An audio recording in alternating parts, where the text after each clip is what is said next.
The Weekly Mag comes to the end of the first season and does it in a very special way. Today with all of you, the wonderful voice of Abra, classic rhythm and blues perfectly mixed with sounds from North Africa. Are you planning on taking pictures this summer?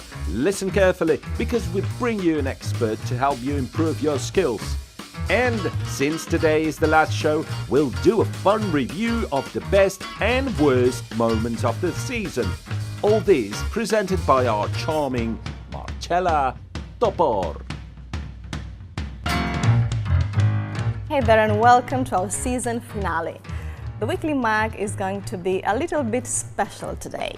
For instance, we are not starting with Mark Broderick as we usually do, but with a very different guest. Today we have with us one of the most original voices on the music scene in our country. Her name is Abra. Abra, it's a pleasure to have you here with us today. Thank you so much. It's a pleasure to be here. Well, it's a pleasure for me too because I'm a fan. Are you? Thank you so much. That's lovely. First of all, the name, Abra, interesting name. I know you're from Morocco, but you live in Barcelona, so what does Abra mean? Abra, Ibra, the way it's rather said in my mother tongue, in Darija, it means needle. So I just, you know, when I decided to make this first studio record, I just decided to go for a stage name. And so I like the idea of bridging souls and bridging cultures. And that's why I thought of the needle. Nice name. So I guess this idea that you mentioned before is very present in your music as well. It is, I think so. I mean, I hope so. Today is our last show this season. So talking about last shows, have you lived many last shows in your life? Well, I definitely, yes, definitely, because you know it's what life is about, I guess. You open doors, do things, jobs, experiences, and then you close them and go to the next. So yes, I've done a few of those. You live in Barcelona at the moment. Yeah. Like we said before, you come from Morocco, more precisely from Rabat. Yes. How long have you been living in Barcelona? Oh, it's been 16 years so far. Went by fast. How do you feel in Barcelona? Very well. I feel at home, basically, yeah. I do feel at home, yeah. And it's, you know, it's a very vibrant city as an artist and just as an individual, I think. Of course, we all know the weather is great, but it's really somehow a meeting point for creative people, and that's something I personally, you know, consider and value a lot in terms of picking a place to live. And also my son was born here, so it's... You have a son? How old is he? He's 7. So it's a pretty important place for me. Well, you've just released your first album called Modern Africa 1, Reveries. Yes. If we see one here, I suppose there's going to be a second album, no? Spot to follow? on. Exactly. Yes? Yes.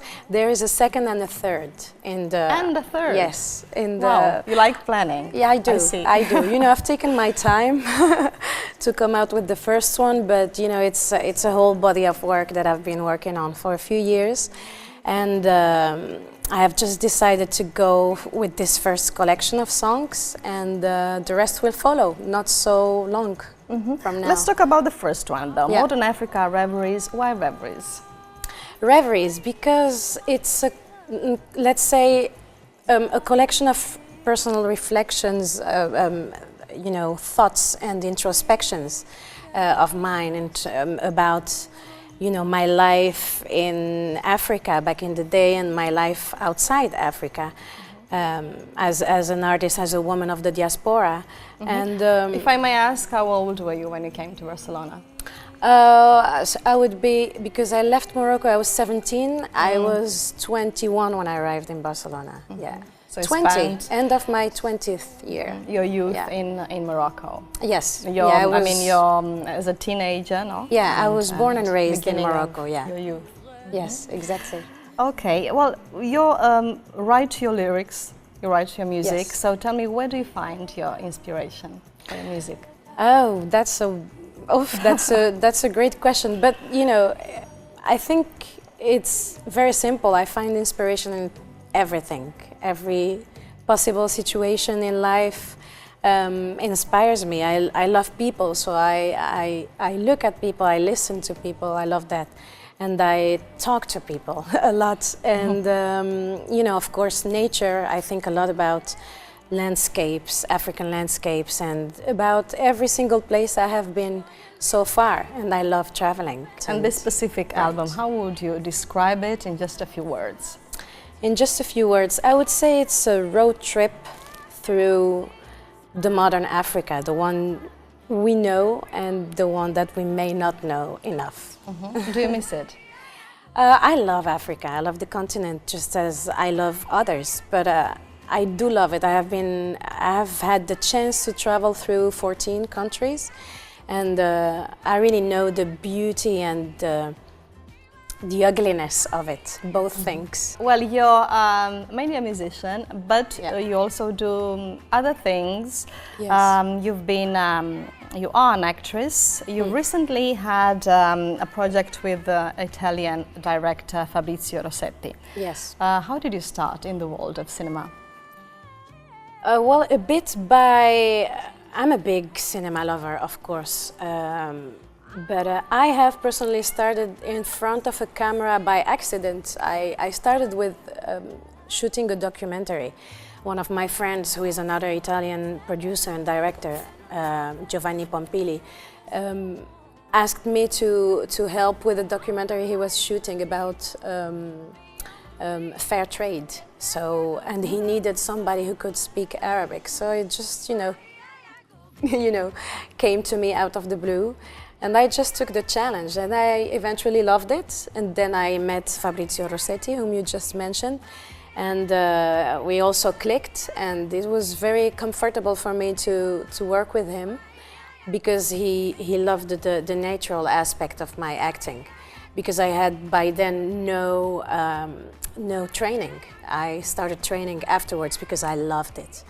But I did theater back in school in Morocco. I also, you know, have been a ballerina since I was 3 years old. So I'm used to stages and to, you know, being in front of a camera, a light. Just out of curiosity, how many languages do you speak? Arabic, of course. Yes. English, very good English. Thank you. Let's say technically I speak 6, but I know 7. That's a lot. Yeah. Wow, which ones? So I speak Arabic, French, Spanish, English, and Catalan. Although I don't think I'm the most perfect Catalan speaker, but I love it. I love the way it sounds. And I also speak Italian and Portuguese. And so there's an 8th one that I studied, only 2 years in university, and it's very difficult to keep up if you don't live in a country that uses it, and that's German. Well, I love it. I love German as well. It's very difficult. I can't keep it. I guess it's easy for you to learn a new language. I think it helps to come from a difficult language basis, I guess. But I'm a languages lover. So Tell me about your projects at the moment and where we can see you and listen to you this summer. All right, so it's still in talks. It's not official, but I have a few different festival dates. So there's one in Valencia and one in Menorca in September. Valencia would be in August, Menorca in September, and also have a couple of fiestas de barrio in Barcelona. So let's see what happens. Sounds great. Yes, and also have a couple of gigs in Paris. So yeah, in Paris I will be. Wow. Yeah. Busy summer. Yes, of course. And today, what are you going to sing for us? I'm going to perform together with my 2 fellow musicians a song called Black Sheep, which is the 6th on my record and the beginning of the last movement of the record, which is more upbeat, a bit more, maybe danceable somehow. Well, looking forward to listen to Abra. Thank you so much for coming today. Thank you. Pleasure. I hope the summer goes well for you. Thank you so much. In a few minutes, we'll discover one of the staff members in a laugh attack that you never saw live. Holidays are just around the corner, and for sure many of you will be taking lots of pictures.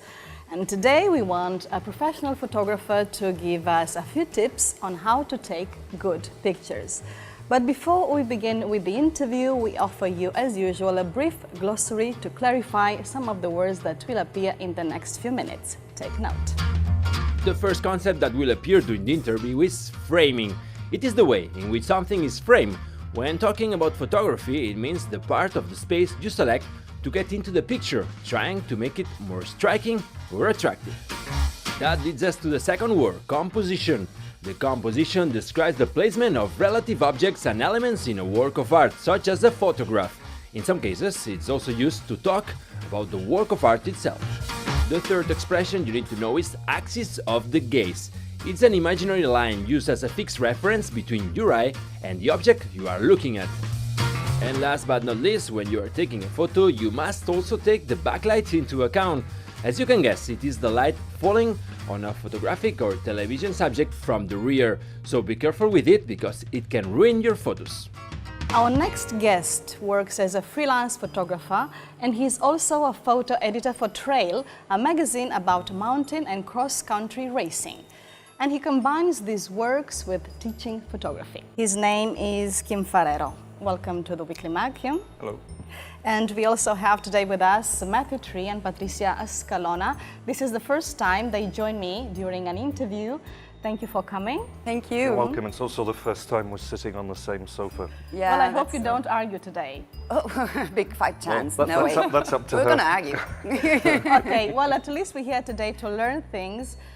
Kim is going to teach us how to take good photos. But before we start with that, Kim, let's see. You are a member of the Photographic Social Vision Foundation. What is it and what's your mission? Well, Photographic Social Vision is it's an association that works for documentary photography. And they do a lot of different things, from the educational side of photography even to they manage all the expositions of wall press photo. And they give support to photographers that work in documentary projects in any question, just if spreading their work or just adding. Sometimes when you are editing something and you are just get blocked, they give you advice and all kind of help they can give you. I see. To take a good picture, you have to be there. This is what you always say to your students. So tell us what this means. What does it mean, be there? In which sense? Be there means a lot of things. First of all, it's thinking about what you're going to do, because there are two different things in between taking pictures and making photographs. So the first thing, if you want to get a real photography, is just having an idea of what you want to get, and that means what do you have to do to get it. Being there sometimes is something that it's evident or can be irrelevant, but it's really important to be there. And be there means there, not far away and just trying to get something from far. That makes a big difference between whatever it is, a good picture or not. Mm-hmm. Light, contrast, focus and framing. These are concepts that we use a lot when we talk about photography. How much of these we need to take really good photos? I think light is the main thing. You need, if you pretend to get good pictures, you need to understand what light is, what kind of light do you have, what could you get with this kind of light. That's the main thing. After that, making a photograph is just framing. That means selecting a part of the space you are looking at, just a frame, and then deciding a precise moment. That's making a photography. And I think that photography means selecting space and deciding a precise moment. That means you need to understand light, you need to focus, that's just technical things that it's always the same. Do you tend to follow the famous 3/3 rule? Not necessarily. It's something that you need to know. It's a useful rule, but there are lots of different compositional schemes that you can follow and combine or even forget about them. You need to know them, it's useful, but you don't need to be in this way. Well, Patricia and Matthew are here today with us, and they have some questions for you. I've no idea about photography, so you have to tell me everything about it so I can just make do with my telephone camera. So you were talking about space, so what about the sky in this picture, for example? you think? Well, the first thing that has to be said is that every picture, it doesn't matter what, can be improved. So you can always say something about the picture.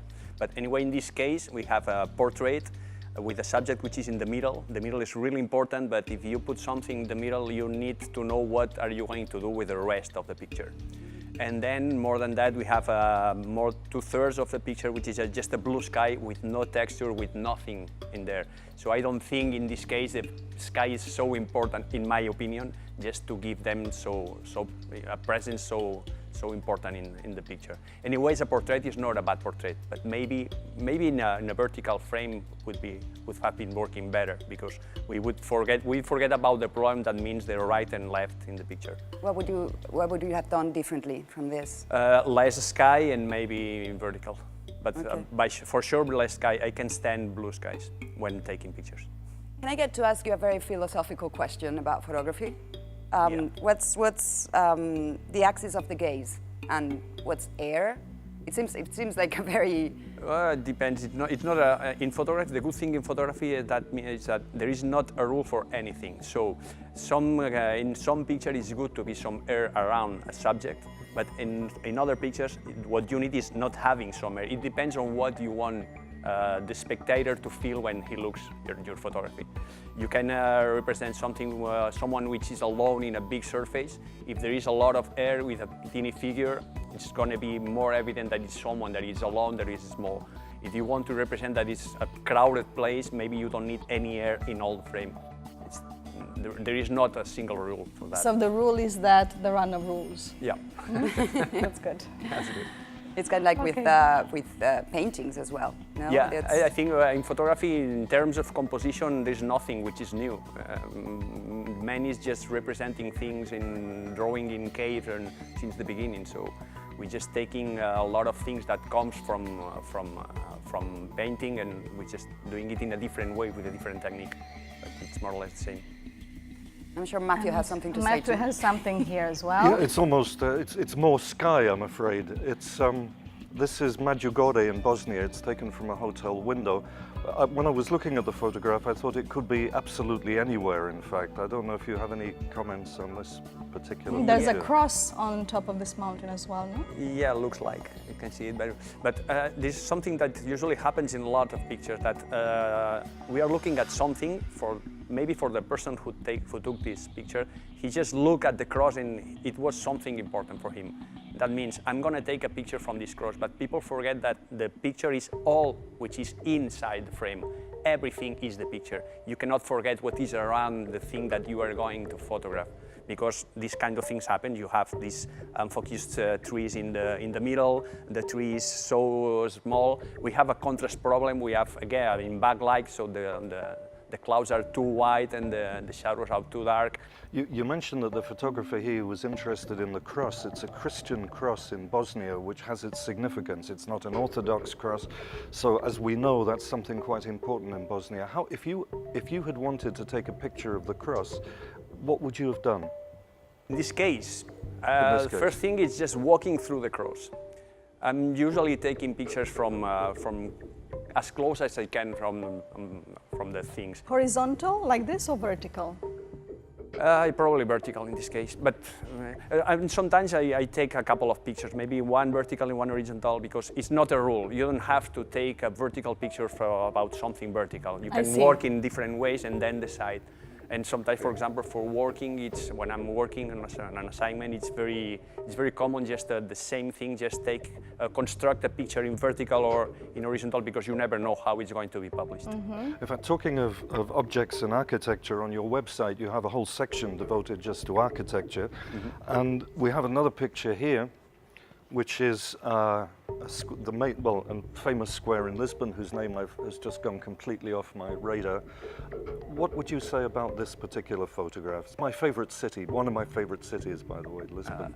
Well, the main problem, it begins the same. There's something that I want to be photographed. I don't know in this case if it's the statue or the building. I don't know. Uh-huh. That's the main problem. The other thing is that we tend to try to get into a picture everything we see.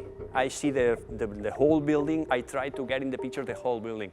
And you know, everyone knows how the Tower Eiffel is. In this case, being back just to take the whole picture means you have a lot of people in the middle, there is a car just appearing in the middle of the picture, there is a cable that crosses the picture. There are a lot of things that you could avoid just if you were closer and just looking for something that was really significant. But can't it be Excellent. intentional to have like a lot of information? Can be, in a... I don't know. It's possible. I don't know. Maybe the person that was taking, maybe he was thinking about the car, about everything. That anyway, you can do whatever you want. Van Gogh, when he painted things that all the world said that it was silly things. But the thing is that maybe people don't understand what you're doing. The target is having fun and doing whatever you feel that you want to do, not what people think. If not, you are just taking pictures of kittens and these kind of things. And That makes a lot of sense. I would like to ask about selfies, because selfies seem to be all the rage these days. How do you take a good selfie? Well, first of all, I need to say that I've never taken any selfie by myself. I've been in lots of selfies because people Never. Never. I hate them. Mm-hmm. I don't understand what's the point of a selfie. I think that talking about selfies is more a thing that a psychologist than a photographer. But having said that, people usually take pictures in holidays because they need to prove that they were in a place. Here we have one. We have one with an ice cream. We have in a this selfie. case. Yeah. So let's see. Is it well done in your opinion? well, in this case, we have just a couple of elements. Besides the thing that it is a selfie, that we have something in first term which is out of focus. They are in backlight, so that means the clouds beside them are more light than the light that they have in their face. That's really important. People just take pictures and they don't think about what's light, from where the light is coming, and these kind of things. And in this case, more than that, we have an ice cream which is too close to the phone, and that means a yellow thing that is out of focus, and that in fact visually it's more powerful than both people. Well, we need to conclude here, I'm afraid. It's been really interesting, Kim. We learned a lot today, and I'm sure we'll all take better pictures this summer. But before you go, why don't we take a selfie, the first selfie in your life? Well, Okay, so let's go ahead. Oh God. Well, you mentioned fun, no? You said there are no rules, and you said it's really important to have fun. So this is what we do. let's observe the third rule. Okay. Yepa. I'll just stick my face in there.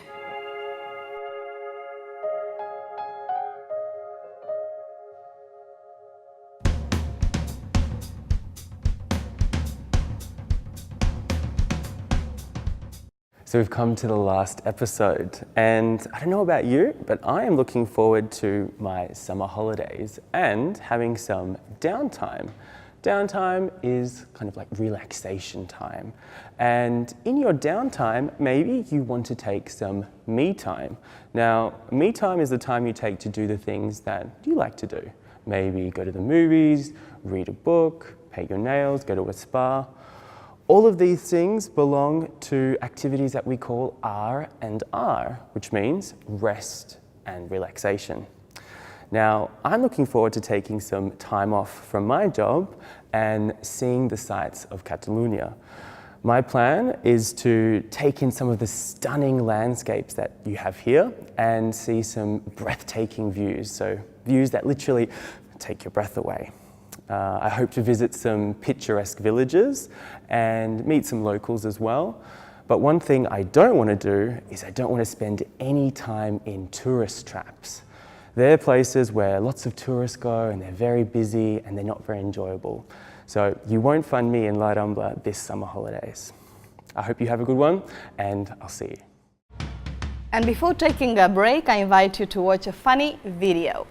Throughout the season, we have interviewed many foreigners living in Catalonia, and at the end of each interview, we have asked them about their favorite Catalan words. Their answers have been quite surprising. Here you have them.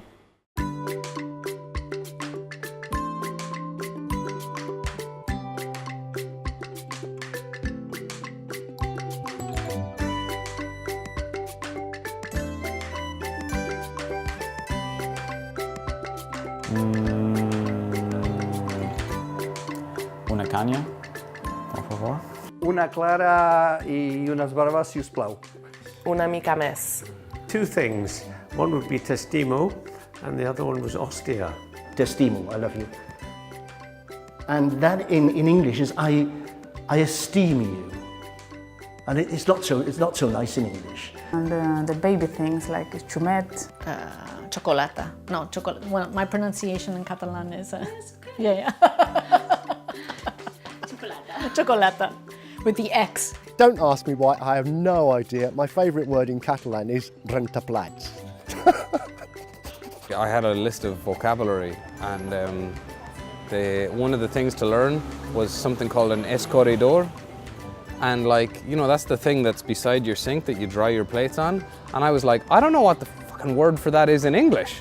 So I thought that was a bit ridiculous. My first word in Catalan was, I think, si us plau, because, well, it's everywhere, and it was nice because I knew it kind of from French, and that you say merci is also really nice. It didn't sound like anything that I had ever heard before, but one of my friends says it's like French, like s'il vous plaît, like c'est us plau. I was like, okay. So this is like... I always have a problem with calcetines and calzoncillos. So sometimes it's a bit embarrassing to have a problem between socks and underwear, but calzoncillos y calcetines.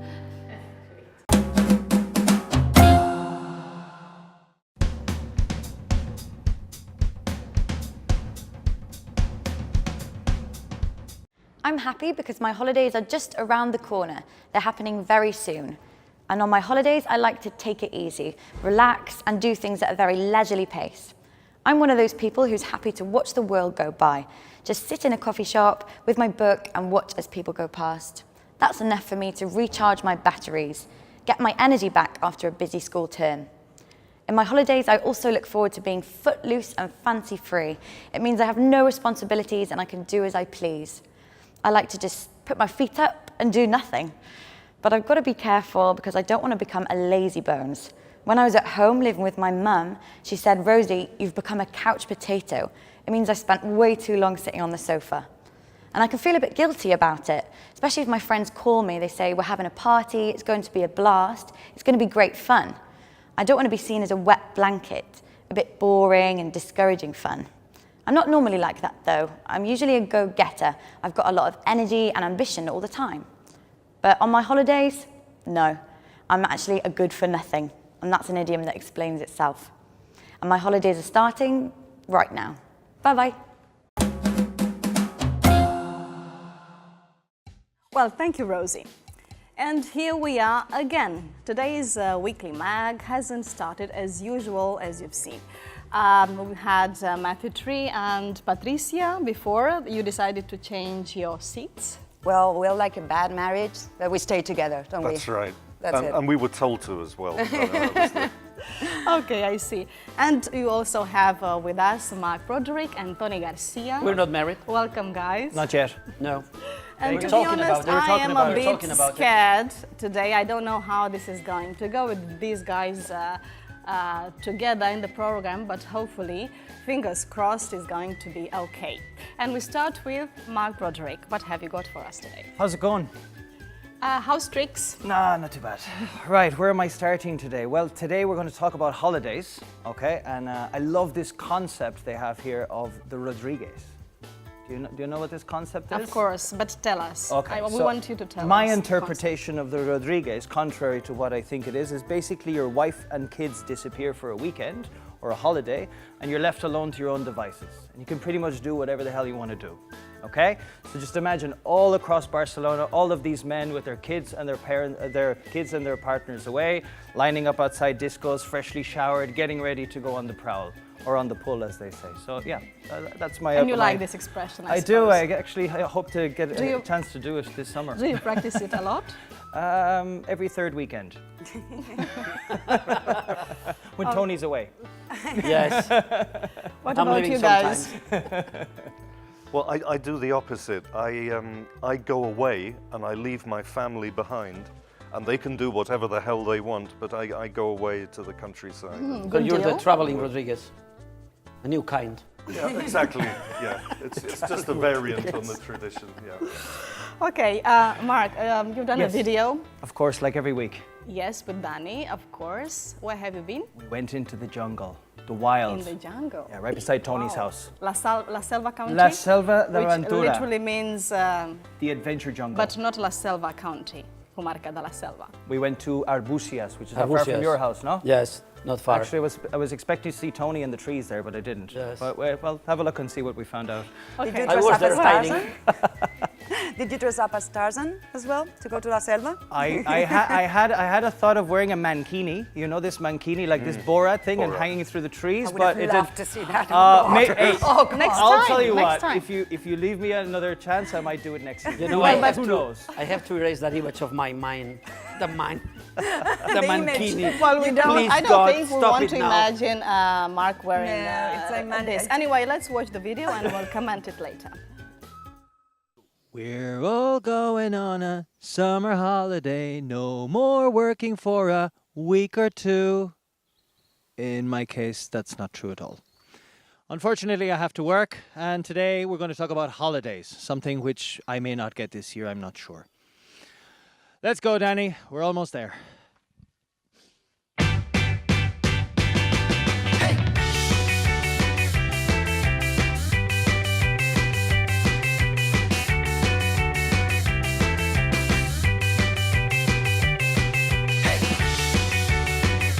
It's holiday time. A jumping interview, why not? Okay. Okay, right, stop. What's your idea of the perfect holiday? Don't know where I'm going and enjoy from the first moment till the end. To go in different countries. Travel around the world. Just travel and relax, like that. Okay, new sensations when going on holidays. Getting back to Mother Nature, touching the earth. Oh, this is kind of disgusting. Oh, it's freezing. Oh, my balls have gone inside my stomach. Okay, so tell me about a funny holiday experience that you've had. Once I was in Nepal making a trekking with two friends. We were climbing there and suddenly a boy came and catch us because we were running down, and it was a mix of danger and funny. It's actually really fucking cold. Jesus Christ. This is torture. This is not holidays. In Canarias, and I start to hitchhiking. An old woman take me and invite me on an hotel, but just for me, not with her. Was she a cougar? No, I think. Let's see if I am the savior, if I can walk on water like Jesus. No, not the savior. Your mother's Austrian. What's the difference between people's holidays in Austria and people when they go on holidays here? What is their main focus? People that I know from Austria, they love more to go to the forest, to the nature, and are more sportive. And the people from Spain are more comfortable, I think. Lazier. It's my point of view. Whoa, fuck! Oh man, the Catalan flag burned my ass. Now people are looking also to do something together, really, with small children, with the grandparents, with and that's perhaps new, and that I see it for all people all over Europe. People use their holidays to spend time with their families, so therefore they don't spend time with their families in normal time. I think so. Everybody's working too much. I don't think I'm going to go back to the weekly mag. I think I'm just going to stay here. This is awesome. How? We can stay here for 9 months if you want. Yeah, my boss is there, but yeah. So this is the last program. Everybody's gone on holidays already apart from me. And I don't even get paid for my holidays. So I think I'm going to have to get a job in a bar on the beach or something. Anyways, catch you later.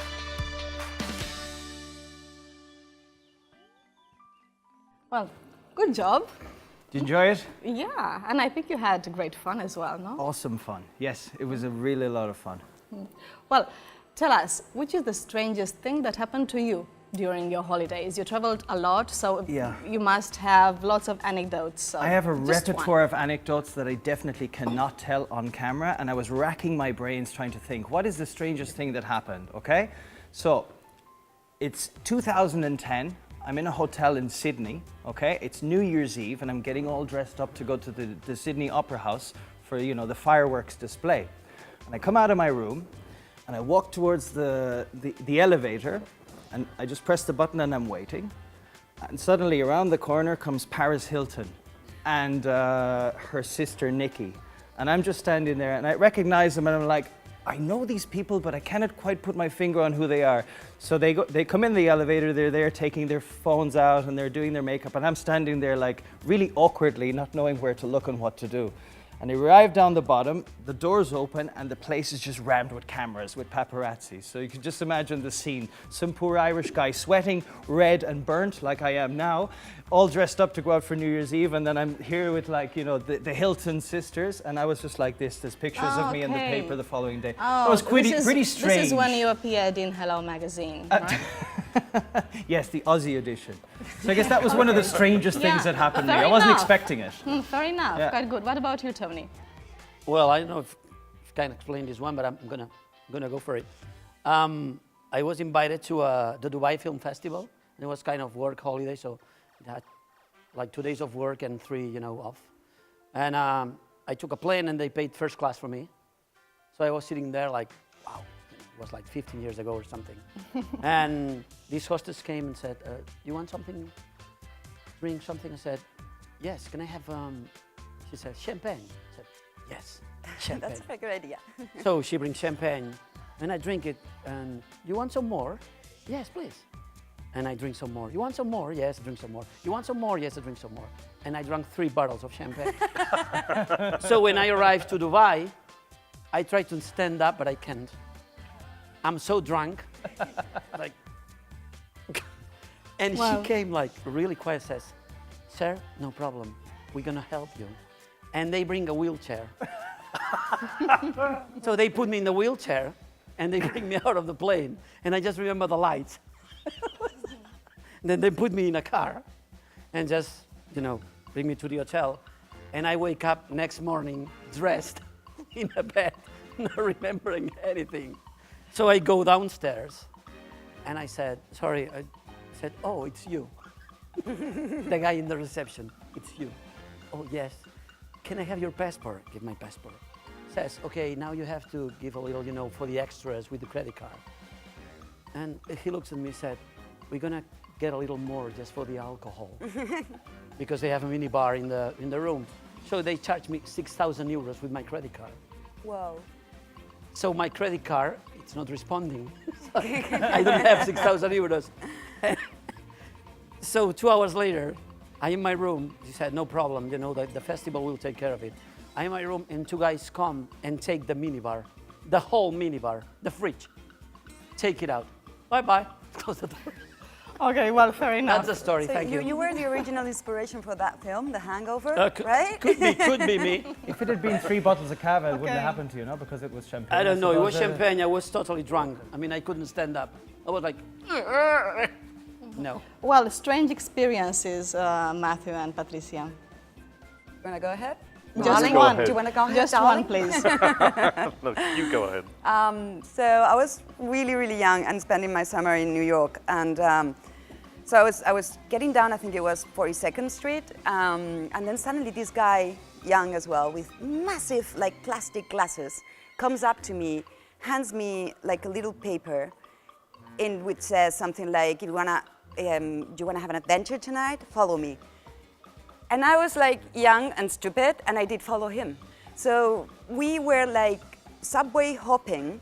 He was doing that to a lot of people. At that moment, I think that it was like 3 other people when he first gave me the paper. So we were like subway hopping around New York. Finally, we get into the 6th line, which goes to the Bronx. And we end up in Little Odessa, which is a very, very strange neighborhood in New York, which even has like the Cyrillic characters under the name of each station there. So, and at that moment, I didn't know what I was doing. I didn't know what it was that was happening. I just saw that this guy was like gathering people to go with him. And we all followed him. I was like, what, 26, 7 maybe? And yeah, stupid. Okay, well, strange enough. No, but the final thing... It's not finished? No. The final thing was that we got to this derelict factory and there was a massive rave there. So we partied like all night long I partied all night long with people I didn't really know. That's it. Nice experience. What about you, Matthew?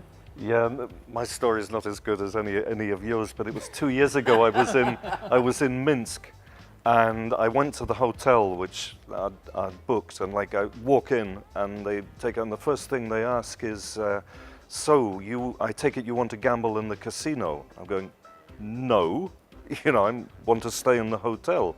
So that's the first thing that's like a little odd, you know, this thing. And then anyway, I get something to eat, go upstairs, and I'm trying to sleep, and I hear all this knocking on these doors, and I think, Jesus, it's 1 o'clock and people are ordering room service already, and like this goes on for 2 o'clock and people are still ordering room service. And it took me, later I discovered that Minsk is where all the Russians go to gamble and to sleep with prostitutes. And all that knocking all night long with the prostitutes knocking on the doors, and every single hotel in Minsk, every single one, had a huge casino because gambling is illegal in Russia. So it was just, that was just... a bit odd. It was just a bit odd. Yeah, just to summarize it. And the other strange thing, I didn't meet Paris Hilton, but when I was about 14 on a train with my dad, we found out that we were sitting opposite David Bowie. Because that was a period when that was his Aladdin Sane period, more or less, and he had jet phobia. He travelled everywhere when he could, by train. But that never realised it was him? It was very obvious it was him. You know, that's what I was thinking. He did not notice it was David Bowie. He was the only guy, you know, with makeup across his face and red hair. He dragged blood across his face, right, you know. Sitting reading his paper. Talking about holidays, and I think you've got more things for us. I do. I have one question actually for you. We all give away, we pour our hearts out here in screen, and you know, we give our excellent stories, Matrix-style stories of New York. Like, what's the strangest thing that's happened to you on holidays? Hit it, brother. Come on, go for it. Okay. Just to keep it short, maybe one time when I was in Transylvania, and this huge bear just crossed the road 2 meters away. That was quite, I don't know if it was strange, but it was impressive. You know, a bit scary. What time of the day or night was it when this happened? Why? No, Why are you asking? We want to find out more information about this. You're not giving it, you know, enough detail. It was, what time of the day? You know? I think it was 2:05. 2:05 in the afternoon? Yes. Are you sure it wasn't just some guy stumbling out of a tavern in Transylvania, Totally. threw on his anorak and like walking across? Totally sure, Mark. Sure? Okay, Yep. fair enough. I Okay. promise. That's okay. No, that's a good one. Okay, That's a so good what one. have you got for us? Okay, so a little bit more interesting information, and this. Well, let's try and bring all of you guys into this. Okay, so we have a quick quiz on your knowledge of holidays. Okay. So, as you know, well, we get tons of paid holidays here, or so it seems, in Catalonia, in Spain. That's the feeling I have. But which 2 countries, okay, in the world have the most paid holidays per year? Israel and Australia. Why Israel? I don't know. It's all the... Well, never mind. Wild guess. Wild guess, but you're completely wrong. Norway and Sweden, I would say. He played safe. She played it safe. Yeah. Exactly. Israel, I liked it better. You could have gone with Israel and Palestine. Exactly. Okay. Sorry. Don't even try and accuse me of playing it safe. I just You told did. a funny story. You played it safe, even and tried you to got kiss one of me. them correct. But I'm not going to tell you which one it is yet. Okay. Okay. You have one of them correct, which is a good start. Norway. Okay. Matthew, Yeah, she's give us nailed some one tips, of them. Mark. Okay. Some So. Some clues? Okay, a clue.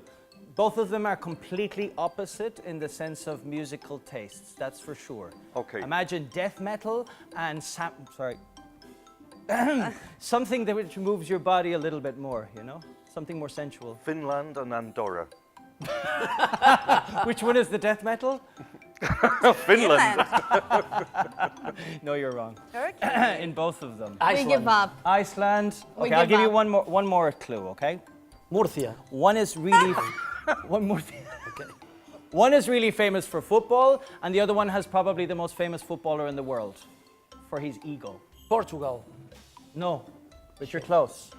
Brazil? Brazil, very good. And the other one was? Norway? No, Sweden, Sweden. Ibrahimovic. He's Well got a done, huge Patricia. ego. I know shit all Well about done. football. You know, so that wasn't a clue for me. Well, we're in the middle of the World Cup. You got to educate, you know. Yeah, Okay, and the last question about holidays. Mark? Okay, now I have one last question. Okay, where in the world would you definitely not want to go and work because you don't have any legally paid holidays, at least in the developed world, because we can't count for other Japan. places. No, funnily enough. The US? Well done. Well done, Patricia. Well done, Hey, Patricia. You're good at this. I know my US. When we have a pub quiz, there's a pub quiz I think on sometimes in Barcelona. I'm going to invite you. You're going to come with me. You're going to be on my team. Please, I love it. Well, we learned Tony, a you're not lot gonna of be funny. No we problem. learned a lot of funny things today about holidays from Mark and Matthew and Tony. But Patricia wants to talk about books. We're getting serious now about books. Of course, let's see. I've got 4 of them. I'm going to try and be quick so as not to bore everybody. We are going in chronological order. Emma by Jane Austen is what? What's wrong with it? I had to study that for high school. It's Well, Mark, sorry. this is what Patricia recommends as summer reading. No, I want, you know, I want this you fight should as read well. it. You should read it. It's No, very she Pick all the interesting. fights. Yeah, I have. yeah, I'm bad like that. But so is Emma, for that matter. She is a very special young woman in this book, and one of the best heroines that Jane Austen ever wrote about. And because it's also a later work by Jane Austen, is one of her most perfect novels. Not as well known as Pride and Prejudice or Sense and Sensibility, at least in Spain. It is in England and in Ireland.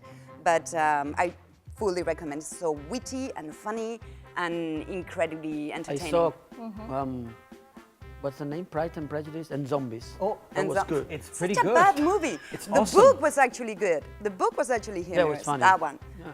But the movie was awful. It was trash, but you know, Anyway. good trash. I'm looking That's at a Marcella. great book. I can. Yes. I'm looking at Marcella. Marcella's telling me. Let's continue. Talk about my books. So Toni Morrison, Nobel Prize laureate. This is one of her first books.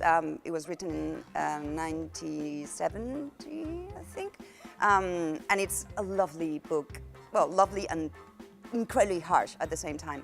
Book about a young girl whose only desire, she's black, the young girl, of course, and her only desire is to have blue eyes. So he talks about aesthetics, and he talks about stereotype, and he talks about race, and he talks about class, and it's a masterpiece because I don't know if you've read Toni Morrison, but she is fantastic, an incredible storyteller.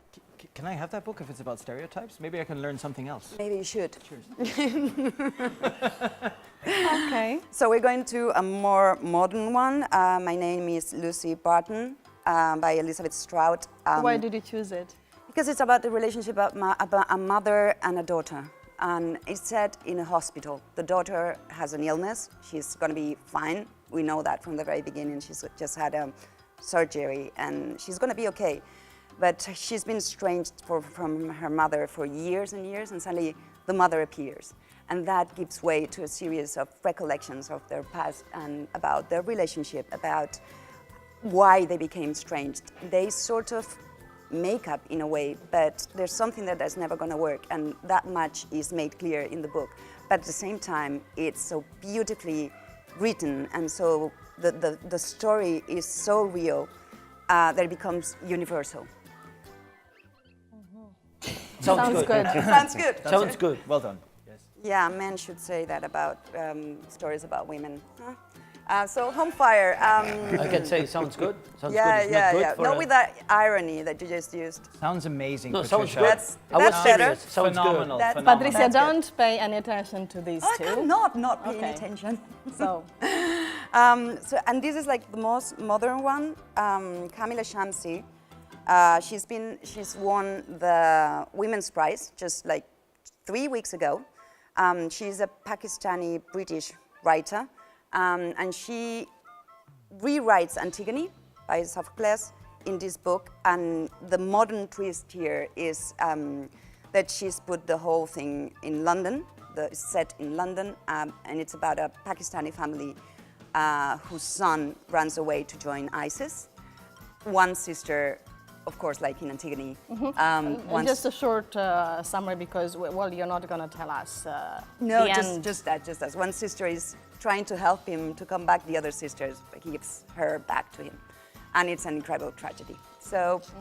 So very varied, no? 4 books, very different. Courtesy of the bookshop Come in Barcelona. Thank you, Patricia. And today is program number 13. Well, many people believe, as you know, that 13 is an unlucky number. So far, it hasn't been like that. So let's keep our fingers crossed, which is another superstition. And Matthew Tree, here with us today, has just done a little research on this matter. Matthew. Yeah, well, number 13, the jury is out on why number 13 is an unlucky number. Some people say it's because there were 13 people at the Last Supper and number 13 was Judas, or number 13 was Jesus, who didn't end up very well either. You know, there are other theories similar to those, but for me it has to be a pre-Christian origin, and the only serious pre-Christian origin that I've found is that when people were following the lunar calendar, there were 12 months of the year, and then there was a 13th month, which was much shorter than the other months, and that was the month in which dangerous things could happen. And this tradition has stayed for it's become so popular that there are architects who refuse to build a 13th floor on the building. There are hotels which never have room number 13, and billions upon billions of dollars in business are lost every Friday the 13th because people refuse to do business on that day because they think it's going to bring them bad luck. It's never been a problem for me, the number 13. In the UK, at least, black cats that's something I remember from childhood. If a black cat crosses your path, it's good luck in the UK, whereas in the rest of Europe, it's bad luck. And it was bad luck. It was considered bad luck at the time of the Great Plague.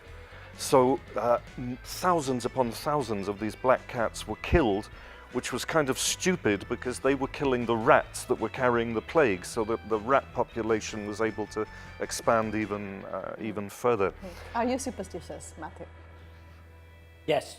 Yes, finally. God damn it. No, there is this thing about crossing fingers, which they say was for Christians to recognize each other in the street, and which I don't believe. I'm sure it comes he from hasn't somewhere answered else. anyway. But anyway, We assume crossing fingers when walking under a ladder, which I extend to walking under scaffolding, is supposed to protect you. If you don't cross your fingers when you're walking under a ladder, something could happen to you, something could fall on you, and so forth. What about you, Patricia? I still have that superstition. It's the only superstition that stayed with me. So when I'm walking around in Barcelona, or anywhere else for that matter, if I'm walking under scaffolding, I cross my fingers, but I'm so ashamed of it that I stick my fingers in my pocket so that nobody can see me doing it. What about you, Patricia? Are you superstitious? Yeah, a little bit. A little bit, yeah. Yeah, I've got some inherited... What do you do, for example? My family is Andalusian, so my mom has these very strange things that she does. For example, she throws pennies on the floor, in hopes that money will grow. So my house... I like that one. You know that one, right? Or she always gives out salt and bread to people who are moving to a different place, so that food will never lack in that place. I never heard of that. That's something my mom does. So, and I still do that because I think it's in a way sweet too. Yeah. It's a tradition. What about you guys? Superstitious? I never do a toast with water. Never, ever, never. That's quite common in other... Absolutely, evil. Just what do you think? In other cultures, that's quite universal. I think I will die immediately. You die immediately. If I toast with water, and I'm dead. So I don't do it. That's not universal. I've got many foreign friends, and they don't actually understand why. Like, no, I've got water, and they go like, so? It's like, no, I'm not cheering with that. Well, at least in other countries, for sure. Yeah. Yeah. Anyway, and you, Mark? But you would prefer champagne. Oh yes, and a wheelchair. That's what I said. The combination. The combination of a wheelchair and champagne. I was born on the 13th. The 13th is actually my lucky number for everything. So in that one, it's completely wrong. But I do have one, and it happened to me the other day. Magpies. I have this obsession with magpies. They say 1 for sorrow, 2 for loss, isn't it? I think, or 1 for luck, 2 for sorrow. I've got it written down somewhere. Anyways, when you see a magpie in Ireland, you just have to go, hey, how's it going?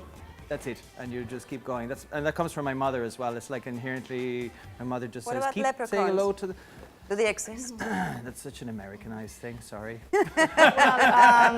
Obviously, superstitions. This is a topic that is very interesting. Lots of things to discuss. Different countries and different habits and different traditions and rituals. That's why we decided that next year we're going to dedicate a special program to superstitions. And that's it for today with superstitions, because Tony, I think he has prepared something for us. Yes. And I'm afraid this is the most dreadful, I would say, moment Call me the Punisher. of the program. So Oh let's my see. God. You Don't can give call me the yourself such an Punisher from now importance. on. Are you ready, guys? Absolutely. I'm not sure if I'm ready, but we need to Born start. ready. So Okay, let's so see. as you all know, I make my living, writing about film and TV, but I'm here today to embarrass you. To all of embarrass you. us. Just a little bit, Some people Even more than more. others. I think, I think I need a drink already. Champagne? Can you be more, Tony, So, can you be more specific? Yeah, I'm What going are to you start going about to do? my favorite couple in the program, Patricia and Matthew. I think they are, lovely, both of them, and I think they love each other. But Very much. sometimes, things went wrong, and I'm here to prove you. First of all, you're boring, man. Really boring. Really boring. Really boring. Yeah, I'm not as that for- boring. Huh? Yeah, I'm not that boring. Yeah. I said, just Well- with food. I want to be more specific, and I want you to see Matthew's face after that, please. Yeah. Can I just say that for me, boring is the worst thing that I can say about anybody. And I know people who are really boring. I know people who can spend 3/4 of an hour talking about what they had for breakfast. So when Patricia said boring, it kind of It's like the worst insult. I'm so kind of got to me. You look like a hooligan about to kill the referee. Yeah. Well, Matthew, if that helps, I need to say that I've known you for many years and you're not boring at all. So. At that particular instance, he was a little bit. We were talking about Expression, food. no? Like, Well, Would you like to the drink? ball, bounce the ball. Sorry. Oh, he's never won one of the arguments with me. It's Oh, like, Sorry. Go ahead of yourself. Well, we'll see. So He has time, yeah? I think it's Next obvious year, that maybe? you got her, but Patricia's worse. So yes. However, pay attention because it turns out that the speech is different. Look at this. Look at this. I just don't understand the idea of competition. It doesn't matter to me who wins. What do you think about that? You still feel the same? I've always felt that the same. Oh, that's good, no? That's positive. So we could show another video to just prove my point. Okay. This you. time I'm with Patricia. I hope you don't mind. No, Maybe actually, next time? I was They're used half to it. thinking she did win, really. I think Patricia is being really convincing, yeah? But time, yeah. Maybe I could win the next time. So Matthew, today again, I'm on Patricia's side. Don't take it personally. It's nothing personal. You right? sure? Well, Patricia has some really good points today. Matthew, what do you think? Yes, well, as I always lose these arguments, so I'm getting used to it. But get used to it. Thanks very It's much. been Please great come to better have you here. prepared next time, Matthew? I think. Do your homework, right? Thanks much, Sally. Well, So you got me, okay? well, Matthew, I would like to say if you don't like to Yeah. compete, then you lose all the time. So for next season of this show, please compete. Or Well, find another Matthew, partner. nobody did it on purpose, Nobody did it on purpose. I know. I did. I won on purpose. I You mean, won all the what- arguments. What are you talking about? I did it fair on enough. purpose. So let's change the subject. I want to ask Mark a question.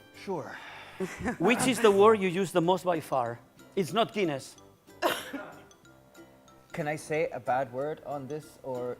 Well, no. Okay, I'll go It's for your it. thing. I'm not doing it. Yeah, you can. I can. Yeah. I I've say said the many. word that I say the most is fair enough.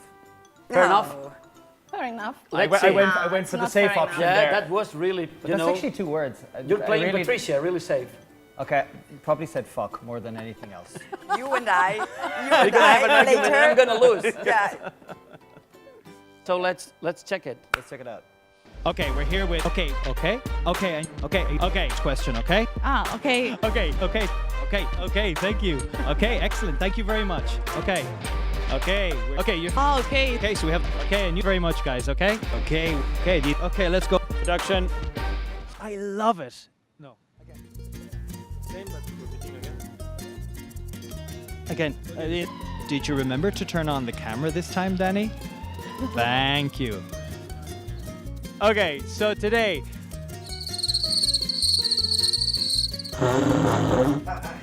Sorry, I've actually forgot what I was going to say. It's a what? It's an orgy. It's a boat orgy. Eso ¿has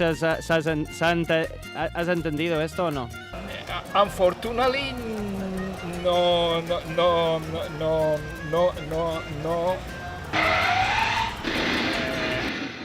The final question is, I forget the final question, we're going to have to cut there. Okay, this is not for me, I think. And I'm right behind you, okay? Again. People will not... Daddy, I honestly completely forgot what I was going to say. I'm going to be high on this after. 3, 2, 1. No, do it again. I didn't. Do it again. No, again. And it's not. It's too fake. No. Now, mazliat. One more time. The Punisher, ladies and gentlemen. Okay, Mark. Should we say okay? Okay. Is your memory okay? I have to say, I do all those things to, because I'm such a perfectionist. I have to keep saying things, but you're right. No, my memory is a little bit shot. I have to admit. You're taking pills or something? I'm eating more artichokes. I've upped my dosage of artichokes. I don't know, is that for liver or brain, but well. The Punisher has the last video, which is for you, Marcella. Oh my God. I thought you would forget it. Yeah, so we've seen you throughout the season with a nice, friendly attitude, but one day it wasn't like that, and we had to cut because Oh, what have I done? Let's see it. Our today's portrait, which is a section in our program, is starred by, and now let's see if I pronounce this correctly, Donna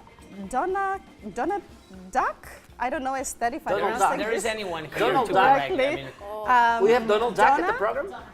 Donnacha Tiernan, an Irish comedian who's made a name for himself on the...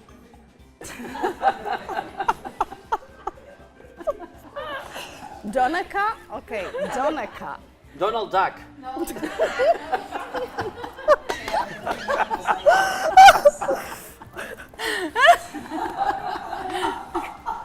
Uncontrollable laughing. Yes, you have to keep this. 17 types left. Well, I just asked you that because our today's portrait is starred by Donnacha Tiernan, an English, no, sorry. You made it! I think I deserve a round of applause. Yes, people. absolutely. Well done. Well, Tony, thank you for that. Thank you. I will never forget it. That was amazing. We I had will never Donald Duck at forget the program. All the people of Ireland, He's not watching giving this will love interviews it. to no one. He gave us an interview, Donald Duck. Anyway, like I said, I'll never forget you, Tony, for that, and say hello to your friend. What's his name again? Donnacha, yes, of course. Donald Duck. I'll never forget it, I promise. Well, and I have a video for you as well, because as you know, throughout the season, we have interviewed many foreigners in our portraits and home from home sections. And at the end of each interview, we ask them to tell us about what they liked the most and what they didn't like at all about Catalan people or living in Catalonia. I'd like you to think about this while we have a look at the video, and then we'll comment it. Here it is.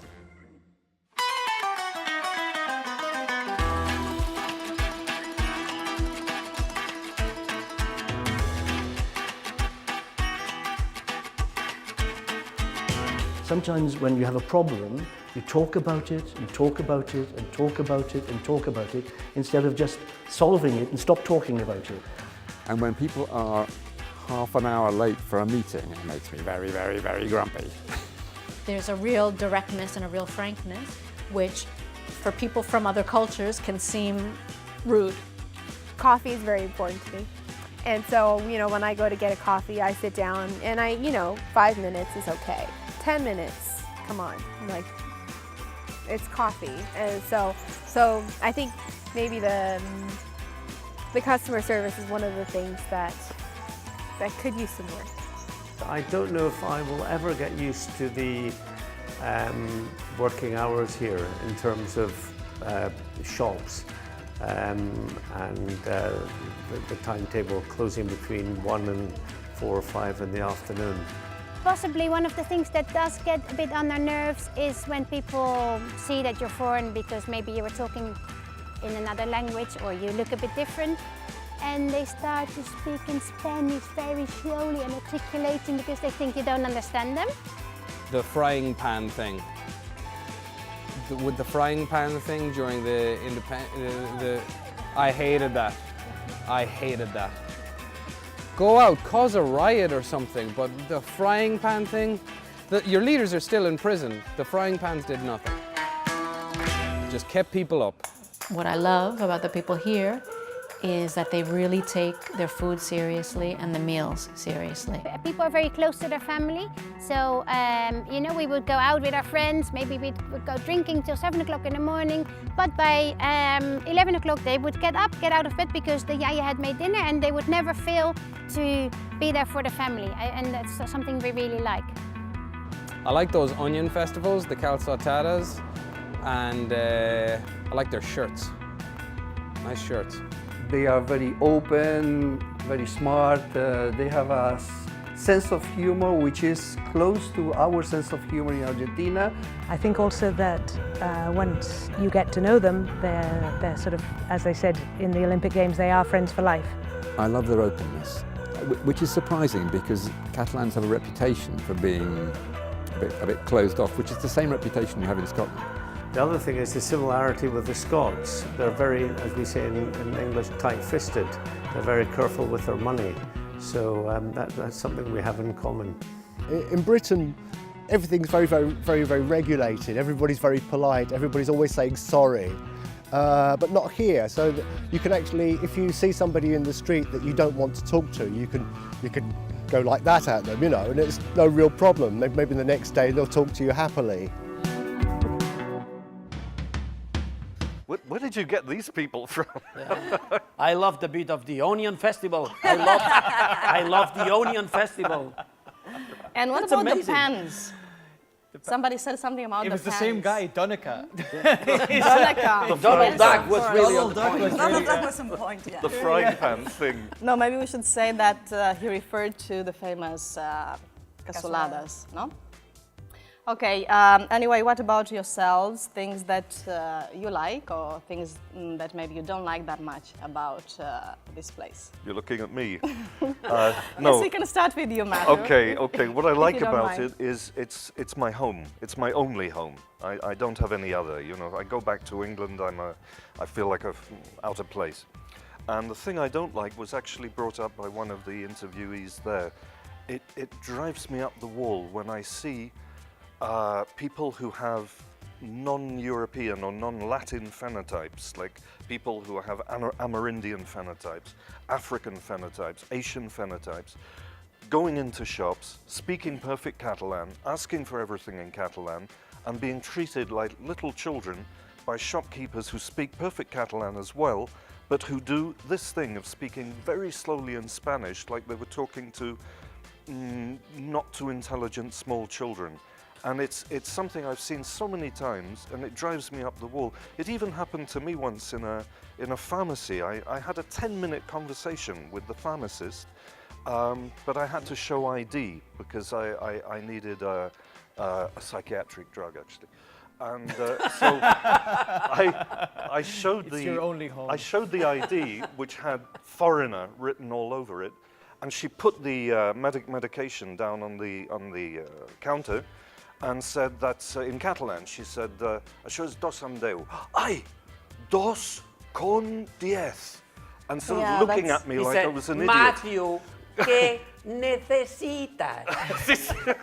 And it just drives me up the wall, that kind of Yeah, that's linguistic understandable. mentality, When it you know. happens, it's not very pleasant. Did it happen to you, Mark, as well, or maybe something else you don't The complete like? opposite happens to me. I think I blend in with the local population. When I start speaking in Catalan, they think I'm actually from here. It's surprisingly enough. I haven't had this problem. But something that I do love, I love the food, I love the Mediterranean lifestyle, being out on the street, etc. But above all, where else in the world, and I'm sorry, you're going to be shocked here, where else in the world can you go to a beach and see naked people? Honestly, I mean, like the nude beaches are fantastic. I know that's not probably what you wanted to hear, but I thought that was that was for me the best. That was the shocking thing. It's like, oh This my is God, a familiar show, you're what's stupid. happening here? What's happening here? In Ireland, we don't have this. So for me, it was no. I'm joking. Yeah, like I said, I was afraid a little bit about what would happen if we put together Tony and Mark, and I think I was right. Anyway, Even the look of shock let's on continue Matthew's with face. He's been Tony. here for too long. Let's, Mark, I just found it a bit creepy, this idea of you Yeah, a little going bit. and looking for these nude beaches. No, but maybe I didn't explain myself well. It's like we. You have explained yourself very well, I think. What else you can have naked people in the... I'm just gonna keep it. I'm just gonna keep digging my hole here. Help me out. Mark, thank you very much. And Tony, I will ask you the reverse. You've traveled a lot to the US, for example. Something that you like very much about the States, or things that you don't like at all? What I like is what I dislike, you know, freedom of speech, which is amazing. You can burn the flag without problems. You know, it's your right. And then they can have an African-American president and a complete fascist just, you know, 4 years later. I love that about the nation, that they are so diverse, and, you know, that's the thing I loved about them. But the thing that I like is the thing that I dislike, you know. Mm-hmm. Sometimes they put the freedom of speech in a, you know, in a very high mountain. That's good. And you, Patricia, you've also traveled And a there's lot no to the naked States. people in the beaches. Well, thank you, Tony, for that comment. And Patricia, you've also been a lot. You've lived in the States. Can you tell us something that you like about it or not? I lived in New York, but I liked the South a lot when I went down there. And also, like Tony, is the same thing that I disliked too. I mean, the South, there were parts of it that I really disliked. Like the thing that I liked the most is that I was in New Orleans walking alone on the street, and whenever I had eye contact with someone, they would say, "Good morning, how are you?" Like just that, you know, and you would cross people and they would talk to you and you never felt alone, which was great. But also in the south of the United States, there's a lot of racism, and you can just see it, and it's terrible. It's terrible. Okay, When thank people you. talked to you, did you follow them as well, like you did in New York? Did you follow them somewhere in New Orleans? Did No. anything else strange happen when you were? No, New Orleans was quite civilized. Yeah, I actually, think he for was me. trying to. No, he was trying to to joke. tease. Yes, Yeah, he was trying to one of tease his me, but I'm not jokes. going to fall for that. It's okay. Also, I wanted to ask you, Yes. who the hell tells you that you look Spanish or doesn't confuse you, you know, with a foreigner? I Because they're always- being super polite, let me tell you. Yeah. Well, I always tell Mark, them I'm from the Valderan and that the French Yeah, invasion right. and all that, and that. You know, well, you know, Mark, you shouldn't mess with Patricia. I can see Thank that. you, I don't mess No. with this side of the room. I know from experience, don't mess This with is the this. serious Don't go part, for them, okay? no. This is the Well, serious anyway, part. guys, thank you so much for being here today. It's been really interesting, very It's over? funny. That's it. Yes, Oh, no. unfortunately, but I was having fun. yes, Let's we're go just have a about drink. we are starting to have some fun. Exactly. Yeah. Well, it's been an interesting experience. Although I'm not sure I want to repeat it again. Oh, come on. You had fun Come too. on, Come on, Marcella. I was just joking. We can have two yeah? security guards on either side, just in case Patricia gets out of hand. Anyway, it's been at least a different experience. I would like you to invite you to stay a little bit longer because I've got a surprise for you a bit later. Abra's boys will put the finishing touches on this first season of the Weekly Mag. And I also want to thank our colleagues at International House Barcelona for their work. Here are the last tips of the season presented by Jan Nicholson.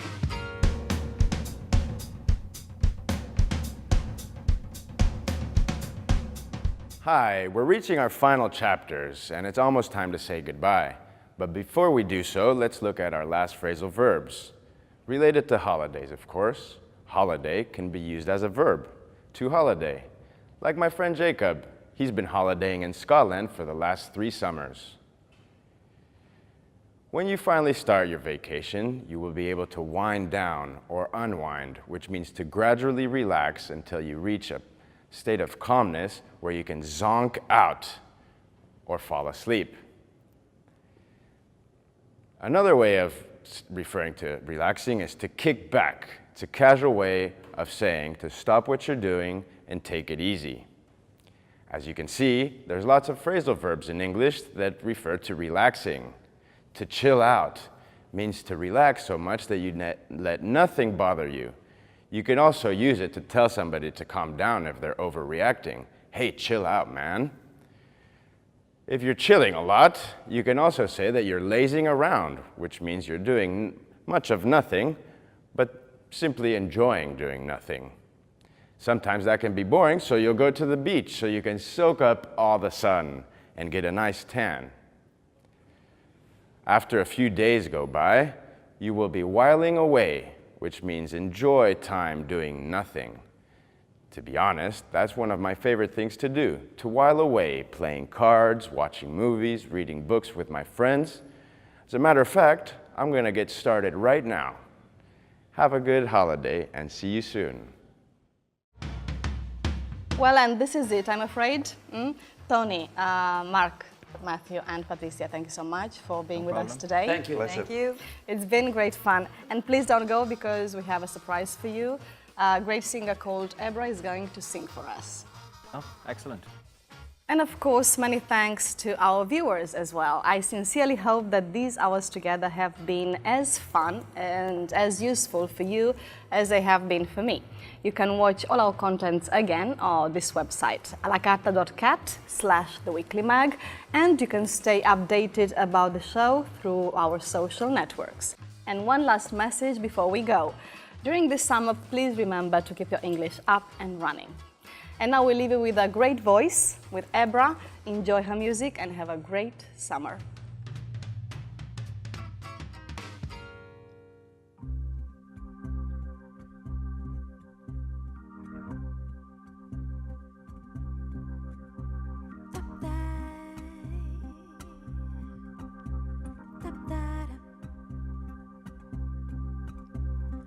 It stood near the box from the outside, daydreaming of charming inclusion. Nothing to lose, left behind, here's the difference. Why can't a black sheep fit in now? If Darwin had a theory, it could be wrong, it could be wrong, it could be. Creatures have their qualities, it could be real, it could be real. Could be.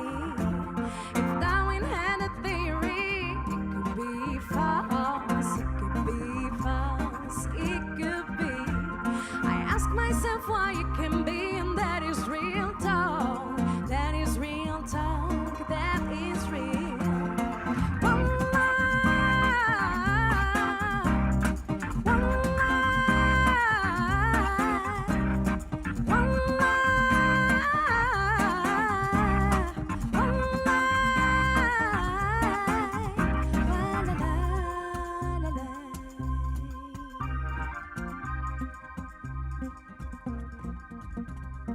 It stood near the edge from the outside, daydreaming in feverish delusion. Nothing to lose, left behind, here's the difference. Why can't a black sheep outstand? If Darwin had a theory, it could be wrong, it could be wrong, it could be. Creatures have the right to be, and that could be real, that could be real, oh that could be. If Darwin had a theory, it could be false.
Bye.